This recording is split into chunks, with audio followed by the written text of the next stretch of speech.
महाराष्ट्र में बिहारियों के साथ जो अमानवीय व्यवहार किया जा रहा है वो हमारे विकसित भारत के लिए बेहद शर्मसार करने वाली घटना है। एक बिहारी अपना भरा पूरा घर परिवार, माता पिता, पत्नी, बच्चे, दूसरे सगे संबंधियों को छोड़कर दूसरे राज्यों में कमाने के लिए जाता है। खुद का और परिवार का पेट भरने के लिए वो बिहारी मजदूरी करता है, रिक्शा और ठेला खींचता है। वो ये सब अपनी खुशी से नहीं करता, बल्कि खुद का और परिवार के पेट की भूख मिटाने के लिए मजबूरी में करता है। उसी बिहारी मजदूर के साथ महाराष्ट्र में मारपीट की जा रही है। महाराष्ट्र के सियासतदार अपनी राजनीति रोटी सेकने के लिए बिहारी मजदूरों को पीट रहे हैं। लेकिन सबसे हैरानी वाली बात यह है कि बिहारियों की पिटाई के मामले में कोई भी राजनीतिक पार्टी खुलकर नहीं बोल रही है। बिहार के सीएम नीतीश कुमार ने तो कभी इस मामले में खुलकर महाराष्ट्र सरकार के खिलाफ अपनी नाराजगी नहीं जताई। नीतीश कुमार ने कभी इस मुद्दे को लेकर भाजपा के शीर्ष नेताओं से बात तक नहीं की। बिहार की तमाम राजनीतिक पार्टियों ने इसे कभी अपना मुद्दा तक नहीं बनाया। बेचारा बिहारी पिट कर भी परिवार का पेट पालने के लिए महाराष्ट्र में रहने को मजबूर है।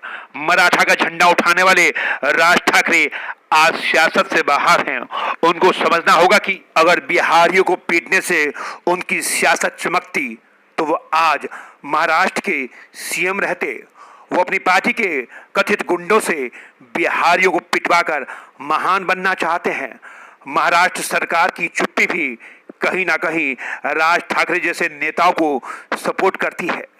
अगर हम बिहार की बात करें तो वहां पर अब तक जितनी भी सरकारें आई, सब ने सिर्फ और सिर्फ अपना विकास किया। बिहार का किसान आज खेती बाड़ी छोड़कर मजदूरी कर रहा है। बिहार में अगर उद्योग धंधे होते तो बिहारियों का आज वहां से पलायन नहीं करना पड़ता। लालू राज में जहां बिहार में जंगल राज था, तो वहीं नीतीश राज में भी बिहार का जो विकास होना चाहिए था वो नहीं हो पाया। सियासतदार बिहारियों को सिर्फ अपना वोट बैंक समझते हैं। अब बिहारियों को देखना होगा कि ऐसे सियासतदारों को कैसे सबक सिखाना है। महाराष्ट्र के सियासतदारों को भी यह समझना होगा कि भेदभाव की राजनीति से कभी सत्ता हासिल नहीं की जाती। अगर वही बिहारियों की बात की जाए तो बिहारियों में एकजुटता की भारी कमी है। बिहारियों में एकता नहीं होने की वजह से बिहार में लालू जैसे नेता राज करते थे।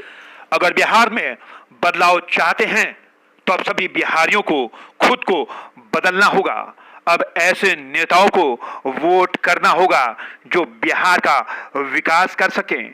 भाषण देने वाले नेताओं को वहां से भगाना होगा। अगर बिहार में बदलाव चाहते हैं तो अब जमीनी स्तर के नेताओं को वोट देने की जरूरत है।